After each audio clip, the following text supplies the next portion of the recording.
अब आया असली स्वाद। अब आया स्वाद। जब स्वाद के पड़े हो लाले तो MDH का चंकी चाट मसाला डालें। MDH का चंकी चाट मसाला। MDH। नमस्कार, आपके साथ मैं हूं सुचारता कुकरेती। आप देख रहे हैं अपना फेवरेट शो महाभारत, और महाभारत में आज की सबसे बड़ी खबर आपके लिए लेकर आ रही हूं। एक तरफ आप देख रहे हैं ईरान इजराइल का युद्ध भड़का हुआ है, उसे रोकने के लिए कौन सामने आएगा? अगर इन दो देशों को नहीं रोका गया तो क्या और ज्यादा तबाही मचेगी? लेकिन यहाँ रोकने का नहीं, इस युद्ध को और भड़काने का काम कौन कर रहा है? आज महाभारत में सबसे बड़ी खबर आपको बताने वाली। इजराइल और ईरान के बीच एक भीषण युद्ध छिड़ गया है, और इस युद्ध में पाकिस्तान की एंट्री हो गई। जो पाकिस्तान ऑपरेशन सिंदूर में खुद को नहीं बचा पाया, वो अब ईरान को बचाने चला है। पाकिस्तान ने इजराइल को लेकर बड़ा बयान दिया है। आज महाभारत में आपको बताऊंगी कि क्या पाकिस्तान इजराइल पर हमला कर सकता है? क्या पाकिस्तान इजराइल पर परमाणु बम गिरा सकता है? क्या इतना मादा है पाकिस्तान में? आज इस पर बात करूंगी, लेकिन इसी के साथ साथ महाभारत में बात करूंगी ईरान के टारगेट नंबर 1 की। क्या ट्रंप और नेतन्याहू अब ईरान के निशाने पर है? क्या ईरान ने ट्रंप और नेतन्याहू पर हमले की प्लानिंग कर ली? और क्या इसी तरह का प्लान इजराइल ने भी ईरान के खिलाफ बनाया है? क्या अमेरिका को ट्रंप को इजराइल के मिशन खमनई के बारे में पता है? क्या इजराइल जो कुछ कर रहा है वो अमेरिका के ही इशारे पर कर रहा है? बहुत सारे सवाल हैं, आज उनके जवाब ढूंढेंगे।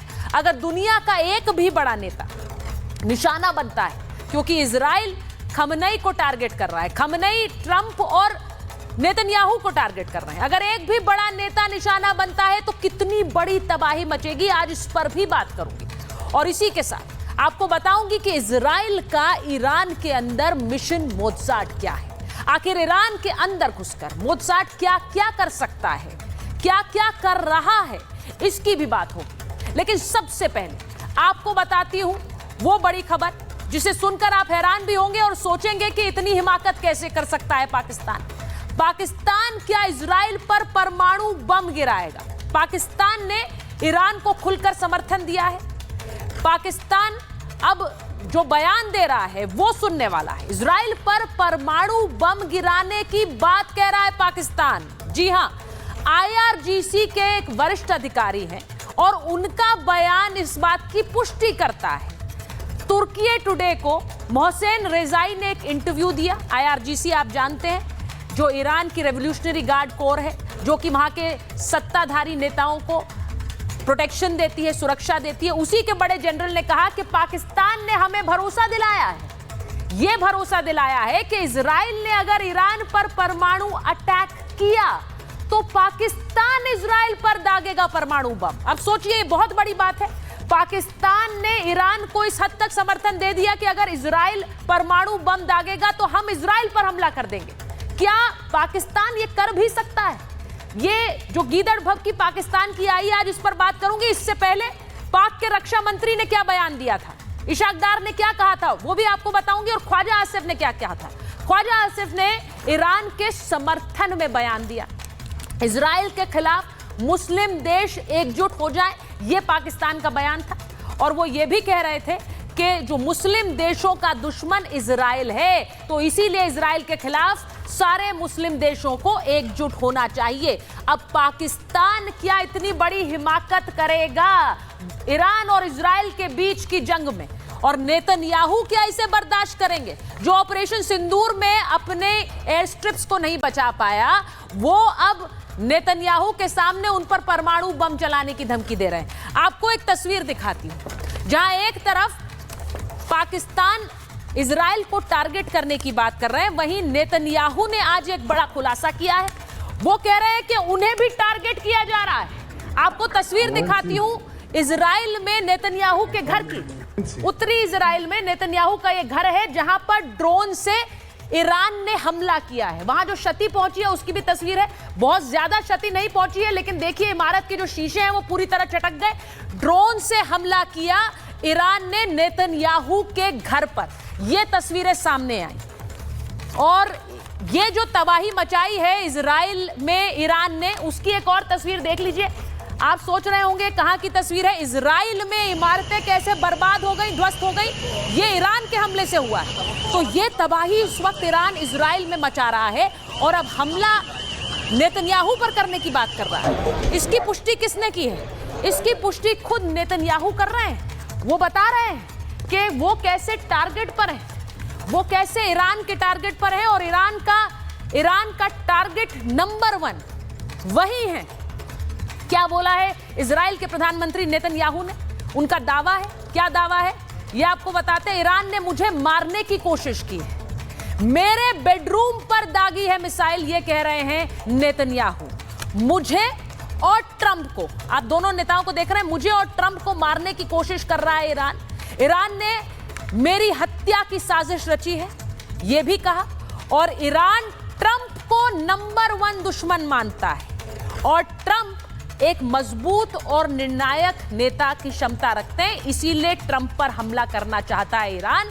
उन्होंने कहा कि मुझे भी मारने की प्लानिंग कर रहा है ईरान। उसके लिए बाकायदा उन्होंने एक पूरा प्लान बनाया है, लेकिन हम इस प्लान को सफल नहीं होने देंगे।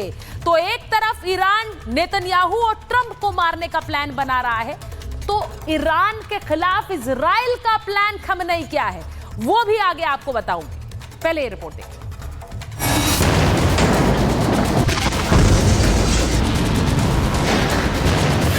ईरान के टारगेट पर नेतन्याहू और ट्रंप। नेतन्याहू के घर पर गिराई मिसाइल। इजराइल पर ईरान का भयंकर पलटवार।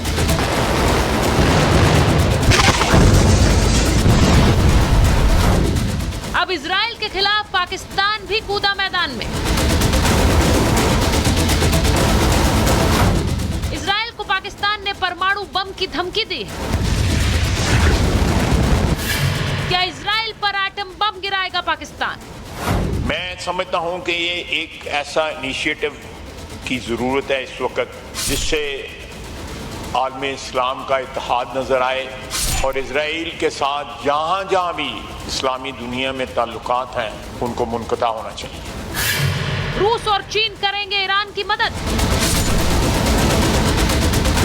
क्या होगा अमेरिका का अगला प्लान? मिडिल ईस्ट में अमेरिका ने क्यों भेजे हैं युद्धपोत? ईरान में इजराइल का मिशन मोज़ार्ट आखिर क्या है? क्या जल्द रुकेगा ईरान इजराइल युद्ध या फिर तबाही और भीषण होगी?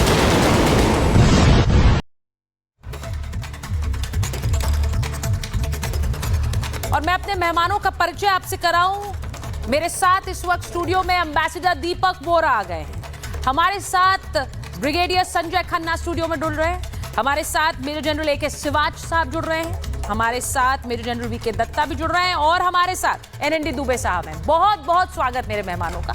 मैं शुरुआत करूं उससे पहले एक बड़ी खबर आपको बता देती हूं। एम्बेसडर बोरा, आपने सुना होगा पाकिस्तान ने कहा हम भी परमाणु गिरा देंगे इजराइल पर अगर इजराइल ने ईरान पर हमला किया। जरा सुनिए ये जो बड़ी खबर आ रही है। कहा है परमाणु गिराने की बात और दूसरी तरफ क्या किया है? पाकिस्तान ने ईरान से सटा अपना बॉर्डर बंद कर दिया है। ईरान से सटा अपना बॉर्डर बंद किया है।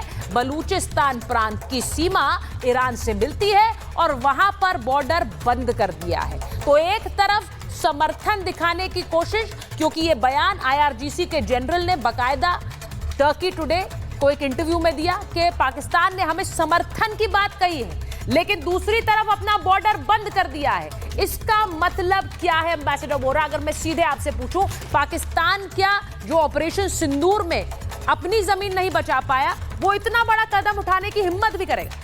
बहुत बहुत धन्यवाद मैम। जब आपके साथ होता हूँ बहुत अच्छा लगता है। जनरल साहिबान सारे बैठे, आप इतने जनरल्स को बुलाती हैं और एक डिप्लोमेट को, ये तो गलत बात है, जाती है मेरे साथ। Nevertheless it's always a pleasure. ये जो आप कह रही है ना, ये किसी टर्किश पेपर में छपा होगा। बिल्कुल बिल्कुल सही कह रहे हैं आप। टर्की टुडे में। Thank you very much. ये पाकिस्तानी अखबार में नहीं, वो बेवकूफ़ हैं पाकिस्तानी बेवकूफ़, लेकिन इतने बेवकूफ़ नहीं है कि ऐसी चीज़ कोई करेंगे।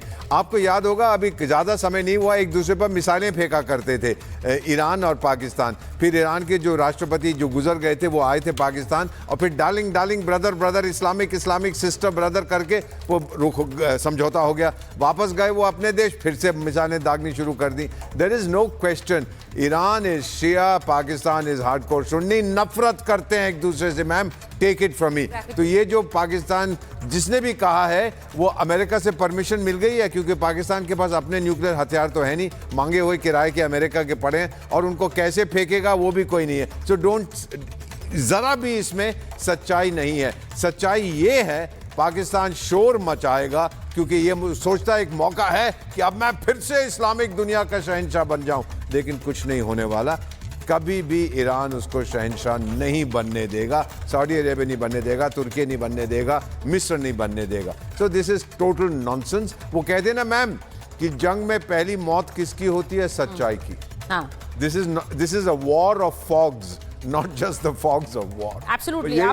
नहीं, आपने ये बात बड़ी कही, आपने कहा it's a war of fogs. अब ऐसे में किसकी बात पर भरोसा किया जाए ये भी एक सवाल होगा। दोनों तरफ से बड़े नेताओं को एलिमिनेट करने की प्लानिंग की भी बात आ रही है, इस पे कितना विश्वास किया जाए? क्योंकि इनमें से अगर कोई भी नेता उस पर हमला होता है या जानलेवा हमला होता है तो वो बहुत बड़ी खबर होगी, मैं उस पर भी बात करूंगी।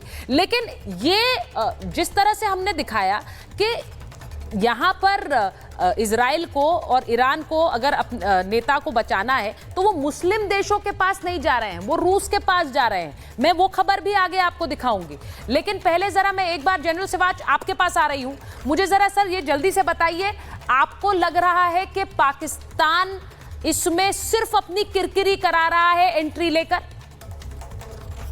देखो सच्चाई है सुचरिता, ना पाकिस्तान की काबिलियत है ना क्षमता है वो इसके अंदर करे, और ना वो बेवकूफ़ी करेगा। देखो सच्चाई ये है कि जो पाकिस्तान के न्यूक्लियर हथियार हैं वो टोटली एक प्रकार अमेरिका के कंट्रोल में। और ये भी सच्चाई है अगर इस लड़ाई के अंदर अमेरिका कूदता है तो पाकिस्तान की जो बेसिस हैं उसका इस्तेमाल करेगा अमेरिका ईरान के अगेंस्ट। तो ये समझना चाहिए, और ये सोचना कि कहीं इजराइल न्यूक्लियर हथियार ईरान पे करेगा, इजराइल कभी भी न्यूक्लियर हथियार नहीं करेगा। इजराइल की काबिलियत और क्षमता इतनी है कि वो ईरान को अगले 2-3 दिन में बिल्कुल घुटनों पे ला देगा, क्योंकि ईरान और इजराइल के बीच में मिलिट्री कॉम्बैट पावर कंपैरिजन नहीं है। क्योंकि ये समझने की कोशिश को सुचरिता, इनके बीच में लैंड बाउंड्री नहीं है, 1500-2000 किलोमीटर का डिस्टेंस है। ये एयर पार की लड़ाई है, साइबर वार, फिर स्पेस वार, जिसके अंदर इजराइल बहुत ज़्यादा आगे है एक प्रकार ईरान से। और ईरान जिस प्रकार से 2 चीज़ों में ही अच्छा है, उसके पास सुपरसोनिक, हाइपरसोनिक और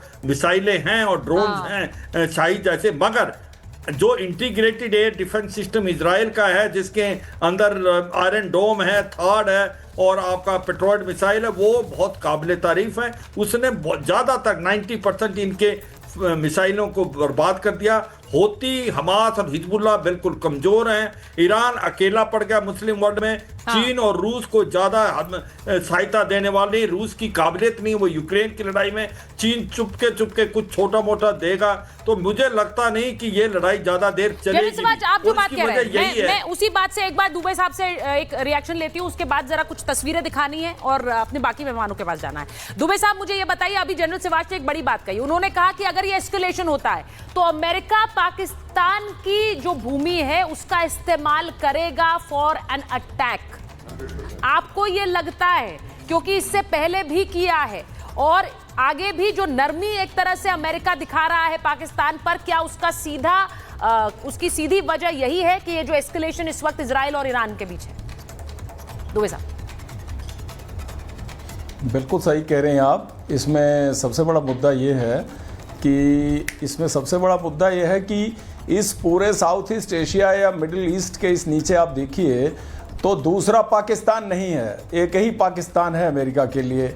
और पाकिस्तान के रक्षा मंत्री ने ऑपरेशन सिंदूर के दौरान ऑलरेडी ये बोला था कि 35 साल से या 25 साल से हम इनका डर्टी लेनिन धो रहे हैं। आप देखिए इराक वार के टाइम में इंडिया ने अमेरिका को रिफ्यूलिंग के लिए मना कर दिया था, ये सबको पता है। कहने का मतलब है कि अमेरिका के लिए इजराइल के इस कॉन्फ्लिक्ट में घुसने के लिए पाकिस्तान ही उसका सबसे भरोसेमंद बेस है और वही सबसे भरोसेमंद दोस्त है। तो अब इस सिचुएशन में पाकिस्तान क्या करेगा? पाकिस्तान जो इस समय इस्लामिक कंट्रीज का चौधरी बनने के लिए जो ये ईरान के सपोर्ट में बातें कर रहा है, ये उधर जाएगा या ये अमेरिका ने जो इसको इस बात के लिए खूब पुष्पित पल्लवित किया है इतने सालों से, तैयार किया है, एक पाकिस्तान तैयार किया है अपने पर्पज के लिए, वो ये पर्पज पूरा करेगा। हम तो कह रहे हैं कि पाकिस्तान की सिचुएशन इस समय इतनी खराब है कि वो आगे कुआं पीछे खाई, डिप्लोमेटिकली भी मिलिटरली भी। तो ये मुझे लगता है एक बहुत बड़ा चैलेंज उसके सामने है और अमेरिका उसकी गर्दन पकड़े हुए है, वो उसको दाएं बाएं जाने देगा। एकजुट हो जाओ, ये इजराइल मुस्लिम देशों का दुश्मन है, हम सबको एक साथ होना चाहिए। तो ये बयान तो वो दे रहे हैं, लेकिन आप ये कह रहे हैं कि उनकी करनी अलग होगी, वो ये कर नहीं पाएंगे जो वो कह रहे हैं। बिल्कुल नहीं कर पाएंगे। कैसे करेंगे? आप देखिए ना, सिचुएशन ऐसी फंसी है कि इजराइल ने ईरान के ऊपर अटैक करके बेसिकली देखा जाए तो जो अमेरिका न्यूक्लियर वाले मुद्दे पर नेगोशिएशन कर रहा था इजराइल से, इससे ईरान से, उसी को तो ये इन्फोर्स कर रहा है ना इजराइल का पूरा एक्शन। तो जो अमेरिका ने ऑलरेडी एक अमेरिका का चैनल खोला हुआ था कि भाई हम यूरेनियम इनरिचमेंट के आपके तरीकात के खिलाफ हैं, तो उस पे इजराइल का ये वार, तो ये देखा जाए तो घूम के कहानी सारी यही है कि इजराइल के पक्ष में अमेरिका खड़ा रहेगा, इसमें तो कहीं कोई शक है नहीं।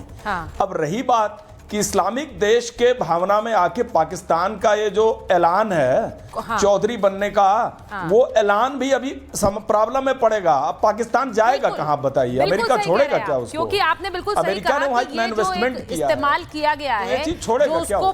उसको पुष्पित पल्लवित किया है आपके शब्दों में अमेरिका ने, वो इसी दिन के लिए किया है कि जब उसे जरूरत पड़े तो उसकी भूमि का इस्तेमाल हो सके।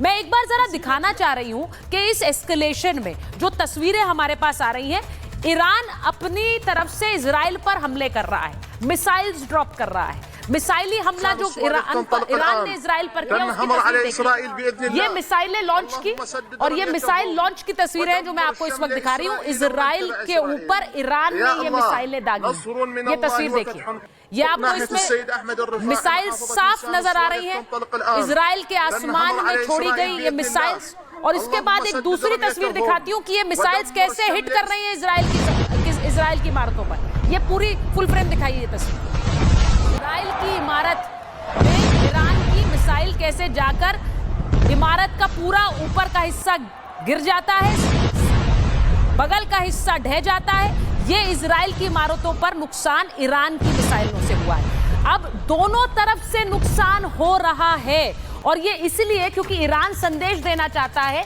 कि हम भी ताकतवर हैं, हम आपको जवाब देंगे। क्यों जवाब देंगे? क्योंकि ईरान जवाब तो दे रहे हैं, लेकिन ईरान डरा हुआ भी है, और यही वजह है कि उन्होंने अपने सुप्रीम लीडर को छुपा दिया है। ईरान के डर से खमनई को लग रहा है कि वो अगले टारगेट होंगे, ये उन्हें लग रहा है। तेहरान के बंकर में शिफ्ट किए गए हैं खमनई। खबर यही है कि पूर्वोत्तर ईरान में बंकर बनाया गया है, जहां पर उन्होंने अपने सुप्रीम लीडर को शिफ्ट किया है। खमनई के पूरे परिवार को वहीं पर शिफ्ट किया गया है। ये बताया गया है कि बेटे मुस्तफा के साथ परिवार इस वक्त बंकर में है, क्योंकि उन्हें डर लग रहा है कि नेतन्याहू और इजराइल सीधे उन्हें ही टारगेट करेंगे। बंकर मिसाइल और बम के हमले से सुरक्षित है। ये सब क्यों हो रहा है? बंकर के आसपास कड़ी सुरक्षा का भी इंतजाम है, और खमनई कहीं भी सुरक्षित नहीं है, ये इजराइल कह रहा है। वो कह रहे हैं बंकर में जाएं या कहीं भी छुपे, वो सुरक्षित नहीं है। खमनई के ना होने से ईरान में क्या एक बड़ा बदलाव आएगा?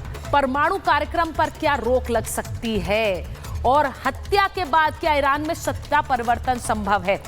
ये हम आगे की तस्वीर इसलिए देख रहे हैं क्योंकि दोनों ही देश अपने अपने सर्वोच्च नेताओं की हत्या की बात खुद कह रहे हैं कि उनके नेता टारगेट पर हैं। अब मैं जरा इस पर बात करना चाह रही हूं। मेजर जनरल दत्ता और ब्रिगेडियर खन्ना हमारे साथ स्टूडियो में है। ब्रिगेडियर खन्ना, पहले आपके पास आते हुए जरा मुझे बताइए, आपको लग रहा है कि नेतन्याहू, क्योंकि हर बार हम सोचते हैं इजराइल ये नहीं करेगा लेकिन वो कर लेता है, आपको लगता है वो सुप्रीम लीडर को निशाना बनाएगा?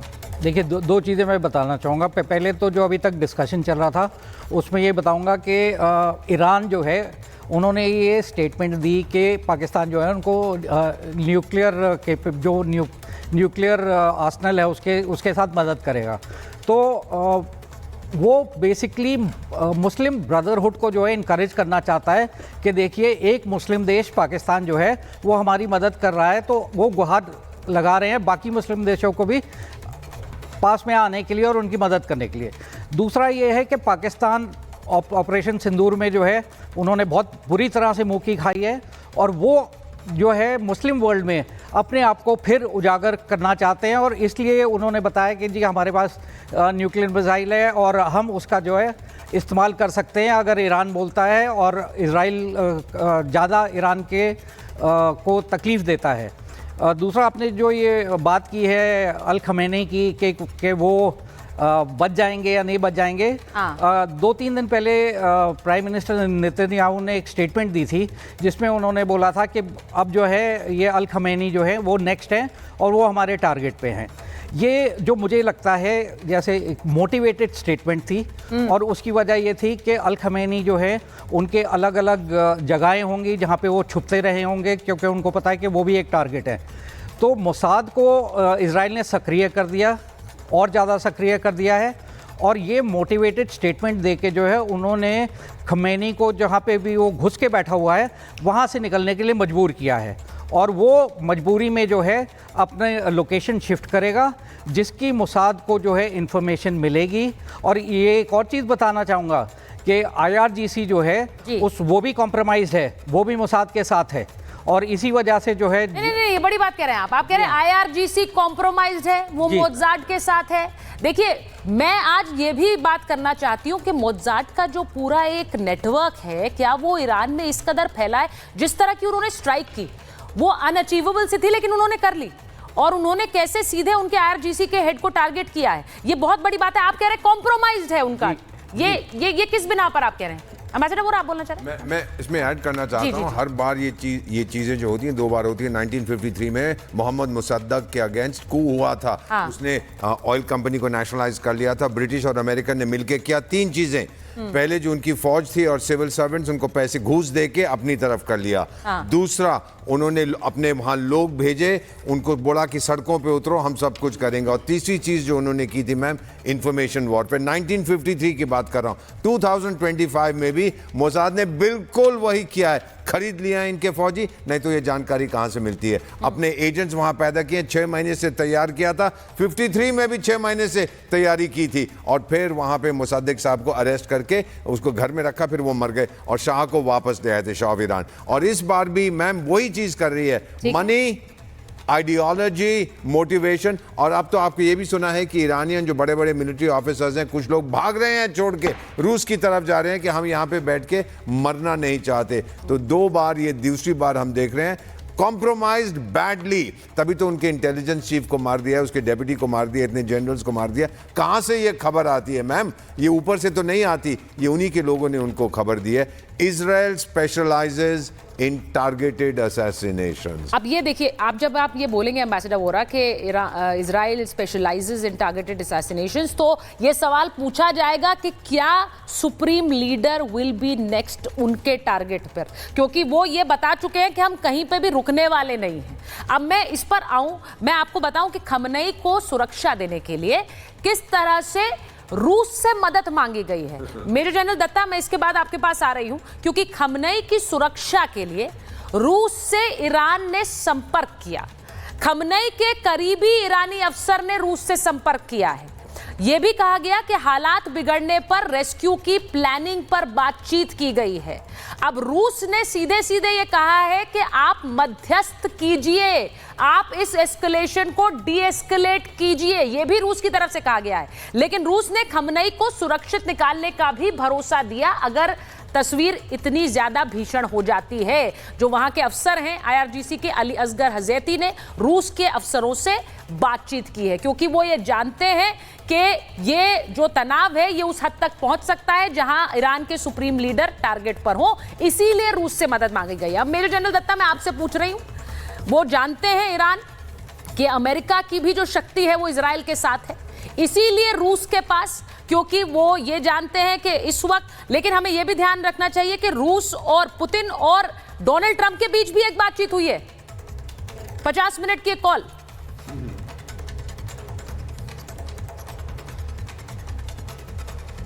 Major general Dutta. हाँ सुजाता, मैं आपको बताऊं, नेतन्याहू ने जो अपना एक इंटरव्यू दिया है फॉक्स टीवी को, जी, फॉक्स न्यूज को, उसको अगर आप ध्यान से सुने, उसने बिल्कुल 3 चीजें जाहिर करी हैं कि ईरान ने उसको टारगेट करने की कोशिश करी है, ईरान ने ट्रंप को मारने की चेष्टा करी थी जब वो इलेक्शन उसमें उनका इलेक्शन कैंपेन चल रहा था, और उसी के चलते इजराइल ने उनकी पूरी जो मिलिट्री लीडरशिप है उसके 20 सीनियर अधिकारियों को अभी तक उनको खत्म कर दिया। उसके साथ साथ में उनके न्यूक्लियर साइंटिस्ट को किया। उनसे ये सवाल भी पूछा गया था कि क्या आयतुल्ला खमानी भी टारगेट पे है, तो उन्होंने उस सवाल को कुछ टालने की कोशिश करी थी, क्योंकि कोई लीडर जो एक डायरेक्ट टीवी चैनल के ऊपर ये नहीं बोलेगा कि मैं दूसरे वाले हेड को मारने वाला हूं। तो ये मान के चलें कि जो इजराइल है, मोसाद है, वो इन सारे टारगेट्स को फिक्स कर रहे हैं, जहां उनको मौका मिलेगा वो इसको स्ट्राइक कर देंगे। और आगे चल के हमें ये देखना पड़ेगा कि क्या ईरान अपनी लीडरशिप को बचा पाएगा कि नहीं। मोसाद के जो लोग हैं वो पूरी तरह एम्बेडेड हैं आज के दिन ईरान के अंदर। उन्होंने ही शुरू में पूरी ईरान की जो एयर डिफेंस सिस्टम है उसको न्यूट्रलाइज किया, उसके माध्यम से पूरे इजराइल के एयरक्राफ्ट बिना किसी हिचक के अभी भी ईरान के ऊपर मंडरा रहे हैं और जहां चुन चुन के टारगेट को एंगेज कर रहे हैं। तो ये ईरान के लिए एक बड़ी विडंबना की बात है कि वो अपनी लीडरशिप को नहीं बचा पा रहा। वो सारे के सारे आज के दिन में डरे हुए हैं और इसीलिए वो बोल रहे हैं कि अगर इजराइल हमारे पे हमला करना बंद कर दे तो हम भी काउंटर स्ट्राइक नहीं करेंगे। लेकिन इजराइल अपना जो टारगेट उसने चुना है, जो उसका एम था, जो 19 महीने से उसके ऊपर लगातार थ्रू प्रॉक्सी हमले हो रहे थे, हाँ। अभी वो उसका बदला ले रहा चुन चुन के, और वो भी न्यूट्रलाइज करना चाह रहा है कि आगे से चल के ईरान अपना न्यूक्लियर डिवाइस ना बना पाए। और वो क्यों ना बना पाए, क्योंकि उसका मानना है कि वो न्यूक्लियर डिवाइस वो अपने प्रॉक्सीज को देगा, उन टेररिस्ट ग्रुप को देगा जो एक न्यूक्लियर टेररिज्म में इन्वॉल्व हो जाएंगे। और बिना न्यूक्लियर के वो टेररिज्म कर रहा है, अगर उनके हाथ में न्यूक्लियर डिवाइस आ जाएगी तो कितना बड़ा कांड कर सकते हैं वो। बिल्कुल। तो ब्रिगेडियर साहब wants to speak. Brigadier Khanna, आप मेरे से पूछ रही थी कि मैं ये कैसे बोल रहा हूँ कि IRGC जो है कॉम्प्रोमाइज्ड है। हाँ। वो इस वजह से मैं बोलना चाहूँगा कि इजराइल ने जो है अपना ड्रोन सिस्टम्स को ईरान में ले जाके वहाँ पे डिप्लॉय करके रखा हुआ था। Yes. और अपॉर्चुन जब उनको टाइम मिला तभी उन्होंने अटैक किया है। दूसरा, जो साइंटिस्ट हैं, जो मिलिट्री लीडरशिप है, कुछ मिलिट्री लीडर्स एक जगह जो है वो एक बंकर में मीटिंग कर रहे थे, उनको पिन पॉइंट एक्यूरेसी के साथ डिस्ट्रॉय किया गया है। दूसरा, जो रडार सिस्टम्स हैं उनको तबाह किया गया है। जो उनके न्यूक्लियर साइंटिस्ट हैं, अब देखिए तकरीबन 9-10 न्यूक्लियर साइंटिस्ट को मारा गया है और बहुत छोटे कम टाइम फ्रेम में मारा गया है। तो ये बिना पुख्ता जानकारी के अब एक ड्रोन जो है वो एक बिल्डिंग के अंदर, एक अपार्टमेंट के अंदर घुस के जो है वो उस साइंटिस्ट को जो है मार देता है। हाँ। तो ये कहां से इंफॉर्मेशन आई है? ब्रिगेडियर खन्ना, मैंने आपको समय इसलिए रोका क्योंकि मेरा जो अगला हिस्सा है शो का वो इसी बात पर है। मोसाद किस तरह से और कैसे फैला हुआ है ईरान में, ये ईरान के लिए भी चिंता का विषय है, इसीलिए मैं उस पर आऊंगी। लेकिन इस बीच जरा मैं आपको बता देती हूँ कि इजराइल और ईरान के बीच जो मिसाइल अटैक तेज हुए हैं उसमें तेल अवीव में अमेरिकी दूतावास को भी नुकसान पहुंचा है। ईरान ने मिसाइल से दूतावास पर हमला किया है।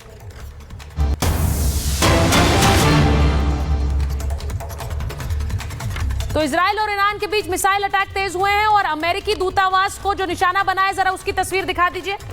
अमेरिकी दूतावास को निशाना बनाया गया है और अब इससे सवाल उठेंगे कि क्या अमेरिका इसे अपने ऊपर हमला मानेगा। अमेरिकी दूतावास पर भी हमला किया है। विजुअल्स दिखाइए जरा। ये देखिए, अमेरिकी दूतावास पर जो हमला हुआ, जो अटैक हुआ है, उसमें अब अमेरिकी दूतावास भी निशाना बना है। उसकी ये तस्वीरें आ रही है। तेल अवीव में अमेरिकी दूतावास पर मिसाइल हमला हुआ है। अब मैं आपको बताती हूं कि अमेरिका इससे काउंटर करने के लिए पूरी स्ट्रैटेजी तैयार कर चुका है। जंग में ट्रंप के महायोद्धा की एंट्री कैसे हुई है? ये जो आप देख रहे हैं, ये ट्रंप का और अमेरिका का महायोद्धा है। यूएस ने मिडिल ईस्ट में भेजा यूएसएस निमित्ज। यूएस नेवी का ताकतवर एयरक्राफ्ट कैरियर इस वक्त मिडिल ईस्ट में तैनात हुआ है। यूएसएस निमित्ज परमाणु क्षमता से लैस है। ये अमेरिका जानता है ये युद्ध कहीं किसी हद तक भी जा सकता है। 90 से ज्यादा लड़ाकू विमान लेकर यूएसएस निमित्ज चलता है।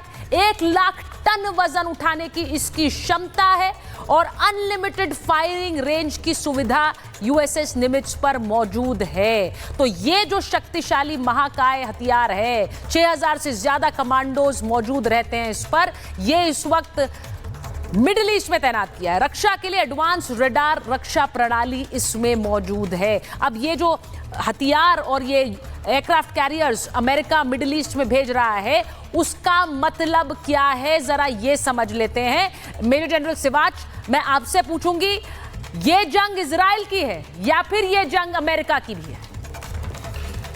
देखो, सच्चाई है सुचिता, ये लड़ाई जो है ईरान वर्सेस इजराइल है। हाँ। और इजराइल के साथ खड़ा हुआ है अमेरिका पीछे। वो हर हथियार दे रहा है, उसको पूरा इंटेलिजेंस दे रहा है, सैटेलाइट से रियल टाइम इंफॉर्मेशन दे रहा है। मगर अमेरिका इस लड़ाई के अंदर डायरेक्ट इन्वॉल्व नहीं होना चाहता, क्योंकि वो काम जब इजराइल कर सकता है तो अमेरिका क्यों इन्वॉल्व हो। और सच्चाई है कि इसको एक तरीका यही है, अगर ये इन्वॉल्व होगा, कि अगर ईरान जो मिडिल ईस्ट के अंदर इसकी बेसिस हैं जो अमेरिका की, चाहे वो क्वात में है, सऊदी अरेबिया, यूएई में है या कतार में, उन पे हमला डायरेक्ट करेगा तो फिर अमेरिका इस लड़ाई में आएगा। मगर मुझे लगता नहीं कि ईरान ऐसी गलती करेगा, क्योंकि ईरान की जो हालात अच्छी नहीं है। ईरान के जो 2-3 दिन के अंदर नुकसान हुआ है, और ये बिल्कुल सच्चाई है, मोसाद ने जिस प्रकार से इन्फिल्ट्रेट कर दिया पूरे इंटेलिजेंस नेटवर्क में ईरान में, कि उसने टॉप लीडर्स मार दिए, आर्मी के साइंटिस्ट मार दिए। और अब जिस प्रकार से सटीक हमले हो रहे हैं वहाँ पर, आप देखें न्यूक्लियर जो फैसिलिटी है नताज में, जो कि न्यूक्लियर आपका इनरिचमेंट होता है, वो काफ़ी हद तक डैमेज हो चुका है। उसके बाद इसके जो ऑयल और गैस के भंडार हैं उस पर भी हमले हुए हैं। तो ये सच्चाई है कि अभी लगने लगा है ईरान को कि वो ज़्यादा देर रुक नहीं पाएगा, और उसके साथ कोई खड़ा नहीं है। आज जो रूस और चीन की बातें करते हैं हम, रूस जो है इन्वॉल्व है यूक्रेन लड़ाई में, पुतिन की बात हुई है एक प्रकार डोनाल्ड ट्रंप से 40 से 50 मिनट, वो भी चाहते हैं लड़ाई बंद हो। चीन जो है वो छोटे मोटे हथियार देगा, उसने भेजे हैं एयरक्राफ्ट, मगर कुछ ज़्यादा बढ़ के नहीं आएगा। इसकी तीनों प्रॉक्सी जो हिजबुल्लाह होती और हमास, वो भी की कैपेबिलिटी नहीं है। तो ऐसे में ईरान मुझे नहीं लगता ज्यादा देर लड़ना चाहेगा। ईरान ने ये बोला है कि अगर इजराइल मैं इस चीज को समझ रही हूं, क्योंकि ये जो इस वक्त स्थिति है, आज देखिए प्रधानमंत्री ने साइप्रस में वो थे, अब वो G7 के लिए रवाना हुए हैं, लेकिन साइप्रस में उन्होंने एक बात कही कि ये समय युद्ध का नहीं है। और प्रधानमंत्री नरेंद्र मोदी इकलौते ऐसे वैश्विक नेता हैं जो बार बार हर मंच पर इस बात को कहते हैं। ऑपरेशन सिंदूर को अंजाम देने के बाद भी उन्होंने कहा यह समय युद्ध का नहीं है, लेकिन यह समय आतंकवाद का भी नहीं है। तो उन्होंने इस बात को दोहराया है। हमने स्पेसिफिकली जो आतंकवादी टारगेट्स थे उन्हें, आतंकवादी जो उनका इंफ्रास्ट्रक्चर था उसे टारगेट किया था। तो इस वक्त जो ये जंग जिस मुहाने पर पहुंची है, उससे ये वैश्विक युद्ध में बदल सकता है, इसका अंदाजा हर किसी को है। तो अब यहां से एस्केलेशन हो या डी एस्केलेशन हो, इस पर सबकी नजरें हैं। लेकिन मैं बताना चाहती हूं कि इजराइल ने ईरान पर जो इतना बड़ा हमला किया है, वो मोसाद के उस नेटवर्क के चलते ही किया है जिसकी बात हम अभी कर रहे थे। तो मैं एक बार जरा बताऊं कि इजरायली सेना के प्रवक्ता का एक बयान आया है। ये बयान के बारे में आपको बता देती हूं। ऑपरेशन राइजिंग लायन के चौथे दिन हमले जारी हैं और तेहरान के एयर स्पेस पर इजराइल का कब्जा है। ये बड़ी बात है। क्या कह रहा है इजराइल? वो कह रहा है तेहरान की एयर स्पेस पर हमारा दबदबा है। ईरान की हालत गाजा और बेरूत जैसी हमने बना दी है। ईरान के 1/3 मिसाइल लॉन्चर्स हमने तबाह कर दिए हैं। ईरानी खुफिया विभाग के 4 अफसर हमने मार गिराए हैं। तो इजराइल डंका पीट रहा है जो जो उसने ईरान में किया, और वो कह रहा है उनकी एयर स्पेस तेहरान की, उस पर हमारा कब्जा है। ये सब कुछ इजराइल कर कैसे पाता है? मैं आपको बताती हूं कि इजराइल ने जब से ईरान पर बड़ा हमला किया है, ईरान में मोसाद के नेटवर्क पर एक क्रैकडाउन शुरू हो गया है। वो क्यों हुआ है? क्योंकि वो जानते हैं कि मोज़ार्ट के इस नेटवर्क के बिना, चलाइए जरा, मोज़ार्ट के इस नेटवर्क के बिना यह संभव नहीं है। मोज़ार्ट के कई एजेंट्स को ईरान गिरफ्तार कर रहा है। 2 मोज़ार्ट एजेंट्स की वहां पर पहचान हुई जिन्हें फांसी दे दी गई है। जी हां, उन्हें फांसी पर लटका दिया गया है। ईरान ने जासूसी के आरोप में इन्हें फांसी दी है और इसी के साथ बम बनाने का विस्फोटक बरामद इनके पास से मिला था। अब ये ईरान के लोग हैं। करीब 200 किलो विस्फोटक यहां से बरामद हुआ और उसके बाद इन 2 लोगों को फांसी दी गई। ड्रोन, लॉन्चर, इलेक्ट्रिकल सामान इनके पास से बरामद हुआ है। अब ईरान ये क्रैकडाउन इसलिए कर रहा है क्योंकि उन्हें पता है कि मोज़ार्ट का एक पूरा नेटवर्क वहां फैला हुआ है। मैं आपको जरा क्योंकि ब्रिगेडियर खन्ना इसके बारे में बात कर रहे थे, एम्बेसडर वोरा बात कर रहे हैं, हम जानते हैं major general Siwach, major general V K Dutta सब इसकी बात कर रहे हैं। दुबे साहब को पता है कि ये किस तरह से नेटवर्क्स फलते फूलते हैं। मैं जरा बताती हूं कि नेटवर्क जो है मोज़ार्ट का, मोज़ार्ट से क्यों दुनिया इतना डरती है। दुनिया की एक खतरनाक खुफिया एजेंसी मोज़ार्ट सीधे प्रधानमंत्री को रिपोर्ट करती है, सीधे खुफिया मिशन की हर एक जानकारी। मोज़ार्ट का सालाना बजट 22,810 करोड़ है। ये वो एजेंसी है जिसने दुनिया भर में अपना दबदबा बना रखा है और ईरान में हमले के पीछे यही हमास आतंकी इस्माइल हानिया को ढेर करने वाला भी मोज़ार्ट। ऑपरेशन रॉथ ऑफ गॉड वहां पर चलाया था, यानी कि इस हमले के जरिए हानिये को एलिमिनेट किया। म्यूनिक ओलंपिक्स में खिलाड़ियों की हत्या का बदला लिया, उस पर कई सीरीज, कई फिल्म्स बन चुकी हैं। फिलिस्तीनी आतंकियों ने खिलाड़ियों को मारा था और कैसे बदला लिया था उसकी कहानी आप जानते हैं। मोज़ार्ट अपने दुश्मनों को नहीं छोड़ता है। अब मैं इसी पर पूछती हूँ, एम्बेसडर वोरा पहले आपके पास आ रही थी। मोज़ार्ट के इस नेटवर्क ने ईरान में हड़कंप मचा रखा है। आपको लगता है ईरान में दे आर एवरीवेयर? मैम, इसका जवाब मैं आपको साधारण तरीके से देता हूं जी। जस्ट लिटिल व्हाइल अगो, शायद वो आपका प्रोग्राम भी देख रहे थे, हमारे एक रिटायर्ड ईरानियन जी एम्बेसडर जो अब यूरोप में कहीं बसे हुए हैं, उनका मैसेज आया है, मैं आपका अनुवाद करके बता देता हूं। उन्होंने ये कहा है मुझे, हमारे अपने व्हाट्सएप ग्रुप के मेंबर हैं, my son in law a military officer has been arrested on charges of spying for Israel. अगर ये सच है जो ये कह रहे हैं कि इनके दामाद को पकड़ लिया है क्योंकि वो जासूसी कर रहे थे इजराइल के, स्पष्ट है कि मोसाद जो दुनिया की अच्छी इंटेलिजेंस एजेंसी मानी जाती है, हमारी एजेंसी की तरह, शायद वो हर घर में घुस गए हैं ईरान में, हर संस्था में घुस गए। जो 53 में किया था वो फिर से कर रहे हैं। अंदर से मारेंगे उनको, खोखला करेंगे, जानकारी लेंगे, इंटेलिजेंस लेंगे और फिर चुन चुन के। नहीं तो मैडम, ये कैसे हो रहा है कि मैं आपके साथ बैठा हुआ हूँ, मेरे ऊपर गोली चलती है बाहर से, ब्रिगेडियर साहब मेरे साथ बैठे, इनको कुछ नहीं होता है। ये टारगेटेड किलिंग्स हैं और ये चलती जाएंगी जब तक कि आर्मी में भी विद्रोह ना शुरू हो जाए। हम किस लिए मर रहे हैं? सिर्फ जिंदा रखा जा रहा है खमेनेई को। मेरा मानना है एक व्यक्ति है आज, खमेनेई साहब, जो अपनी फोर्स को, अपनी थियोक्रेटिक आर्मी को कह सकते हैं बस अब बंद करो। अगर वो चला गया और कोई नहीं बचेगा, मैं फिर तो टोटल केओस। ब्रिगेडियर खन्ना, ये जो बात अभी एम्बेसडर वोरा ने कही कि जो असैसिनेशंस हैं, पिन पॉइंटेड असैसिनेशंस, इसमें महारत है, तो क्या किसी को कोई शक है मोज़ार्ट हो सकता है ये पूरा प्लान सुप्रीम लीडर के एलिमिनेशन के लिए तैयार हो? नेतन्याहू कह रहे हैं कि मुझे एलिमिनेट करना चाहते हैं, ट्रंप को मारना चाहते हैं, लेकिन यहाँ दूसरी तरफ से एक और प्लान भी तैयार। जी देखिए, ईरान में जो है सत्ता पलट के लिए बहुत कोशिशें की जा रही हैं। क्योंकि 1979 जब इस्लामिक रेवोल्यूशन हुई थी, उसके बाद जो है जो आयतुल्लाह खमेनी आए थे, और उसके बाद ये जो लेगेसी चल रही है, इसने ईरान को बिल्कुल ही रेडिकलाइज कर दिया और टोटली इस्लामिक देश बन गया है, जहाँ पे बहुत सी ज़्यादा रूल्स रेगुलेशन जो है आम जनता पे लगते जा रहे हैं, जो उनको पसंद नहीं है। दूसरा, ये वहाँ की जो जनरल पॉपुलेशन है वो अपने आप को मॉडर्नाइज करना चाहती है, जो कि वो नहीं कर पा रही है। तो ये अल खमेनी का जो है जाना बहुत बहुत ज़रूरी है। इसमें एक चीज़ मैं बोलना चाहूँगा, ये मेरी खुद पर्सनल व्यू पॉइंट है।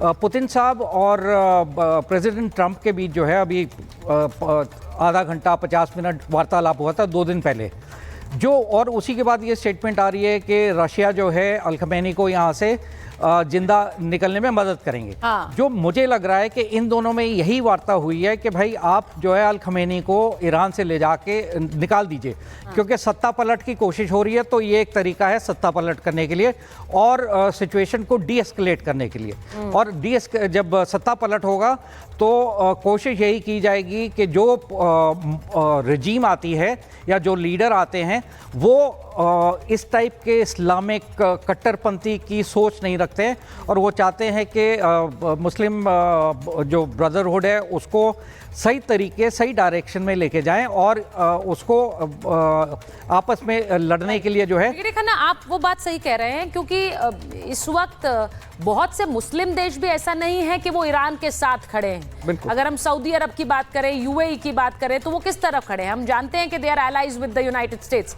तो ऐसे में उनके लिए, ईरान के लिए बहुत आसान नहीं है। मैं एक बार दुबे जी आपके पास आ रही हूँ, क्योंकि हम जिस मोज़ार्ट के नेटवर्क की बात कर रहे हैं, ये जो स्पाई एजेंसीज हैं, आपने उस दिन बताया था कैसे इन्होंने इन्फिल्ट्रेट करके वहां पर ड्रोन्स का एक पूरा नेटवर्क जाल बिछा लिया, ईरान को पता तक नहीं चला। अब ये जासूस ढूंढ कर उन्हें फांसी पर चढ़ा रहे हैं, ईरान में ये हो रहा है। लेकिन ये वो कंट्रीज हैं जिन पर इजराइल ने शुरू से काम किया है। हम जानते हैं कितने दशकों से एक छोटा सा देश टारगेट पे रहा है बहुत से बड़े देशों के, और इसीलिए उन्होंने इस नेटवर्क को ईरान में पूरी तरह स्प्रेड किया है पिछले कुछ सालों में। देखिए, जितना दुबे जी की आवाज नहीं आ रही। उनकी आवाज चली गई। सर बोलिए। नहीं, अभी आ रही आवाज। जी, आ रही है। Are you able to listen me? जी जी जी, बिल्कुल बिल्कुल, बोलिए। आवाज सुन पा रही हैं आप? जी दुबे जी बोल रही हूँ, प्लीज हेलो, बोलिए। आवाज आ रही है आपको? दुबे जी बोलिए। हेलो, मुझे लग रहा है उनको मेरी आवाज नहीं जा रही है। ठीक है, I will come back to you. Dubey साहब, I will come back to you. मैं एक बार मेजर जनरल दत्ता के पास जा रही हूँ। मेजर जनरल दत्ता, आपको मेरी आवाज आ रही है?